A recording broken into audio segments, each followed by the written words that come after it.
Dans 25 minutes, en direct sur Antenne 2, coup d'envoi du championnat d'Europe des nations de football. Une première rencontre décisive pour les tricolores qui affrontent le Danemark au Parc des Princes. Beyrouth enterre ses morts et les députés votent la confiance au gouvernement au lendemain de violents bombardements qui ont ensanglanté encore une fois la capitale libanaise. Le pape en Suisse, sous le signe de l'œcuménisme, Jean-Paul II a lancé un appel à l'unité des chrétiens. La transat anglaise en solitaire, toujours aucune trace du français Alain Véron et de son petit catamaran.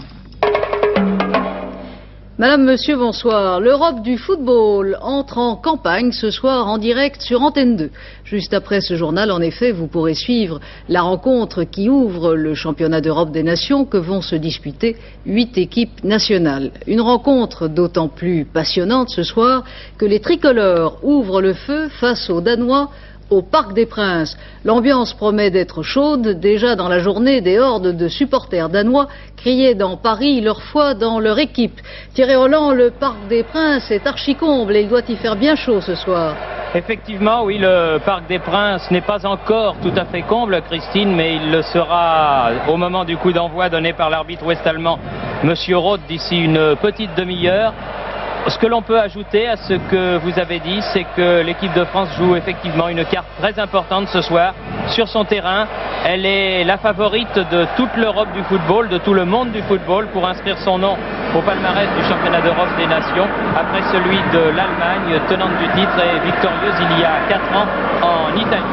Mais ça ne sera pas facile, même sur des pelouses françaises, car les 8 équipes qui vont disputer ce championnat se tiennent de très près. Un match de football n'est jamais gagné à l'avance, mais ce que l'on peut dire en tout cas, c'est que l'équipe de France s'est préparée au mieux et que les hommes de Pontiac, que vous venez de voir sur votre écran, trouveront à qui parler ce soir au Parc des Princes. Thierry Roland, on vous retrouve bien sûr à 20h25 et dans notre dernier journal à 23h30, Jacques Segui reviendra longuement sur cette rencontre et sur la performance des deux équipes en compagnie de l'un des entraîneurs français, Henri Michel. Olivier Roux est ce soir un homme libre. Ce jeune Français de 22 ans était depuis 2 mois en prison en Pologne. Les autorités qui l'accusaient d'avoir voulu aider l'opposition l'ont expulsé vers la Suède. Mais un autre Français, Jacques Chalot, emprisonné à Szczecin depuis 2 mois pour les mêmes raisons, est toujours incarcéré et passera prochainement en jugement, a annoncé aujourd'hui le porte-parole du gouvernement polonais. Rappelons que son avocat français s'est vu refuser un visa pour la Pologne. 90 morts, 353 blessés. Tel est le dernier et terrible bilan des bombardements qui ont fait pleuvoir hier sur Beyrouth et sa banlieue un déluge de feu. Les milices rivales, qui n'ont toujours pas désarmé, se sont affrontées au moment où le Parlement libanais devait se réunir pour voter la confiance au gouvernement. Le vote est finalement intervenu aujourd'hui, mais à quel prix ? Jean-Marc Hinouz. 12 heures d'apocalypse dans les rues ont remplacé hier à Beyrouth le débat d'investiture prévu au Parlement. Ni la présence bien symbolique d'une force tampon ou de 80 observateurs français n'ont pu empêcher milices chrétiennes à l'est et musulmanes chiites à l'ouest de voter, elles, à l'arme lourde.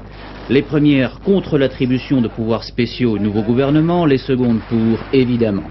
Car pour les musulmans chiites, seuls des pouvoirs spéciaux permettront au nouveau gouvernement de coalition de donner à leur communauté la place que lui ont toujours refusé les chrétiens. Et une fois de plus, ce sont les civils libanais, chrétiens comme musulmans, surpris dans la rue, qui ont fait les frais de cette sorte de vote, ou plutôt de pilonnage de procédure. Le calme revenu, chaque camp accuse l'adversaire d'avoir mis le feu aux poudres, et aujourd'hui, le Premier ministre M. Karameh a pu obtenir l'investiture de son gouvernement, l'attribution de pouvoirs plus ou moins spéciaux, les apparences sont sauves, elles auront coûté hier à un Liban qui reste divisé 90 morts et 353 blessés. Accalmie dans la guerre entre l'Iran et l'Irak, l'arrêt des bombardements de zones civiles est apparemment respecté depuis la nuit dernière par les deux protagonistes. En Inde, le gouvernement de Mme Gandhi s'efforce de contenir la colère de la communauté sikh après l'assaut sanglant mené par l'armée la semaine dernière contre leur lieu sacré, le temple d'or d'Amritsar. Les mutineries se poursuivent pourtant au sein de l'armée indienne qui compte 15% de soldats sikhs. L'Inde fait face à la plus grande menace qui ait jamais pesé sur son unité, a déclaré aujourd'hui le Premier ministre indien. Les troupes soviétiques et afghanes poursuivent leur offensive de printemps en Afghanistan contre les maquisards. Cette fois, c'est la province de Herat, à la frontière iranienne, qui subit les bombardements aériens et le pilonnage des chars. À l'autre bout du pays, à la frontière pakistanaise, les combats se poursuivent, comme en témoignent ces images que commente Maurice Werther. Le Pakistan ne se cache pas de porter aide et assistance aux guérillas d'Afghanistan. 600 d'entre eux retournent au combat après s'être reposés et entraînés au Pakistan à bord d'autocars pakistanais qui les rapprochent de la vallée du Panjshir à moins de 100 km de Kaboul. Bien entendu, l'ultime approche se fait à pied. De tout temps, l'Afghanistan était le paradis, ou plutôt le musée des armes de toutes sortes. Celles-ci, soigneusement conservées, datent de la Deuxième Guerre mondiale, c'est-à-dire d'il y a plus de 40 ans. 4 fois par jour au moins, l'aviation soviétique bombarde les vallées et les couverts où se concentrent les moudjahidines et essaie de défolier les arbres sous lesquels les résistants cherchent à se dissimuler. Après leur offensive d'avril, les soviétiques assuraient que tout était normal dans la vallée du Panjshir, débarrassée des hors-la-loi. En vérité, les guérilleros sont toujours là. En Turquie, l'extrême gauche clandestine est toujours poursuivie par le régime. 140 de ses membres passent en jugement devant la cour martiale d'Istanbul. 47 risquent la peine de mort. L'Argentine paiera ses dettes mais sans affamer son peuple. Cette formule du président argentin Raúl Alfonsín explique la partie de bras de fer que l'un des pays les plus endettés du monde vient d'engager avec le Fonds monétaire international en rejetant hier le plan d'austérité économique prôné par l'organisation internationale pour amener l'Argentine à payer ses créanciers. La rupture n'est pas consommée pour autant. Le Fonds monétaire devra se prononcer directement sur le programme économique mis au point par un gouvernement démocratique qui refuse aussi de payer le prix du lourd héritage laissé par la dictature militaire. Bernard Benjamin. Nous sommes ici à Quilmes, la grande banlieue de Buenos Aires. Il y a 2 ans, les ouvriers de cette commune étaient parmi les mieux lotis d'Amérique du Sud. Aujourd'hui, ils sont réduits au chômage comme 30% de la population active et fréquentent assidûment la soupe populaire du quartier. Uniquement dans cette commune, il y en a 11. Santa Maria, Madre de Dios. C'est l'Église qui est à l'origine de cette initiative. Et ces enfants qui viennent ici pour manger illustrent de façon concrète cette paupérisation de l'Argentine qui tient en 2 chiffres quasiment surréalistes, celui de l'inflation, 438% l'année dernière, celui de la dette extérieure, 45 milliards de dollars. Aux grands mots, les grands remèdes, et c'est précisément pour se soustraire à un éventuel diktat du Fonds monétaire international que le gouvernement argentin avait déjà fixé un plan de redressement. Pour le ministre de l'économie, il tient à 3 principes essentiels. Combattre l'inflation, réactiver l'économie, augmenter les salaires. Voilà nos 3 objectifs simultanés que nous devons réaliser si nous voulons véritablement sortir l'Argentine de la crise. Le problème, c'est que ce plan entre en contradiction formelle avec ce que préconise le FMI, c'est-à-dire un blocage des salaires et une réduction du déficit budgétaire. Je n'ai pas été élu pour appliquer une telle politique, rétorque Raúl Alfonsín, le président argentin. Nous ne laisserons pas le gouvernement l'appliquer, renchérissent les syndicats. Nous exigeons une chose du gouvernement, que les travailleurs ne fassent pas les frais de la crise économique provoquée par la dictature militaire. Plaise à Dieu que le gouvernement nous entende et dans le même temps comprenne le bien fondé de nos revendications. Sinon, nous prendrons les mesures nécessaires pour faire entendre notre voix. Car si on se bat contre un gouvernement militaire, on peut revendiquer devant un gouvernement civil. Et de fait, la menace se précise. Depuis le début de l'année, les grèves se multiplient dans la ceinture industrielle de Buenos Aires. C'est le danger qu'invoque l'Argentine à ses créanciers et au Fonds monétaire international. Des mesures trop draconiennes provoqueraient un débordement de la rue et à terme mettraient en péril jusqu'à l'existence de la jeune démocratie. C'est tout le problème de l'Argentine et au-delà de tous les pays endettés dans le monde. L'actualité en France ce soir est d'abord économique. La plus grande société française de mécanique lourde, Creusot-Loire, Et toujours au bord du dépôt de bilan, les pouvoirs publics ont en effet refusé d'accorder à la société les apports financiers souhaités par la direction, qui n'a donc pas été en mesure de déposer ce soir un plan de redressement auprès du tribunal de commerce de Paris. Guy Schwartz. Jusqu'au dernier moment, le sort de Creusot-Loire a dépendu de l'issue d'une bataille particulièrement serrée entre, d'une part, les pouvoirs publics et d'autre part, les actionnaires privés de l'un des plus anciens fleurons de l'industrie française. Cette bataille portait sur le plan de redressement à appliquer pour que cette entreprise de 22 000 personnes, spécialisée dans la mécanique lourde, ne dépose pas son bilan. D'un côté, la direction de Creusot-Loire demandait une aide financière à l'État de plus de 2 milliards de francs. De l'autre côté, le gouvernement exigeait pour l'essentiel un apport des actionnaires privés de l'ordre de 800 millions de francs. Faute d'un accord de dernière minute, le tribunal de commerce ne peut que déclarer l'entreprise en règlement judiciaire, ce qui ne signifie pas pour autant que Creusot-Loire disparaisse. En effet, le tribunal peut maintenant, à son tour, trouver une solution qui soit, elle, acceptable par toutes les parties. En tout état de cause, Creusot-Loire continuera à voir fondre ses effectifs tout en concentrant ses activités dans 2 usines, à Saint-Chamond et ici au Creusot, qui fut son berceau au siècle dernier. La FNAC a décidé de suspendre son opération sur les livres qui consistait à faire payer les livres au prix européen, plus bas que les prix français. Les éditeurs obtiennent ainsi satisfaction en attendant la décision de la Cour européenne de Luxembourg sur la compatibilité de la loi Langue sur le livre avec les dispositions du traité de Rome. La hausse des prix des produits pétroliers interviendra la nuit prochaine. 5 centimes de plus pour le litre de super, je vous le rappelle, 4 centimes de plus pour l'ordinaire, 2 centimes pour le gazole et 2,1 centimes pour le fioul domestique. Changeons de registre avec la visite pastorale que le pape Jean-Paul II a commencé aujourd'hui en Suisse. Une visite dans un pays que ce partage protestant et catholique est placé sous le signe de l'œcuménisme. Jean-Claude Tarigo.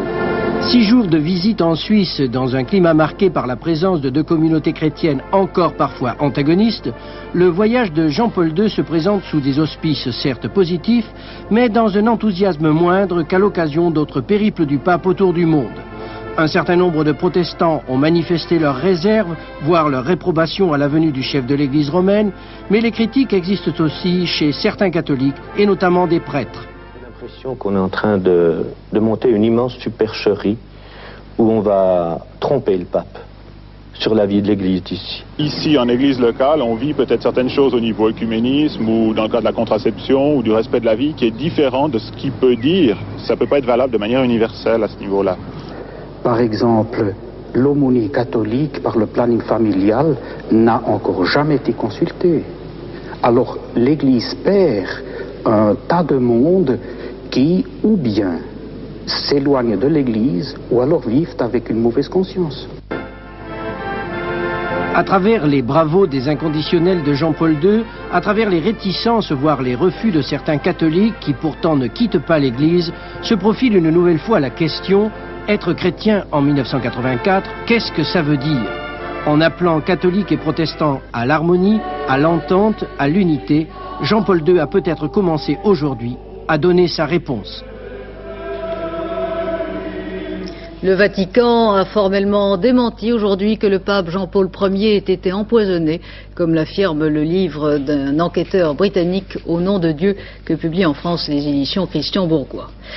Monseigneur François Ducos-Bourget, 86 ans, vient de mourir. Il était le chef de file des catholiques traditionnalistes parisiens. En Corse, dans l'affaire du double meurtre de la prison d'Ajaccio, 2 nouvelles inculpations ont été prononcées aujourd'hui, celles de Natale et Luciani et de Paul Secaldi, les 2 hommes de l'ex-FLNC que le commando de tueurs avait voulu faire évader. Luciani et Secaldi sont donc inculpés de complicité d'assassinat et tentative d'évasion. Cela fait au total 10 inculpations depuis jeudi dernier.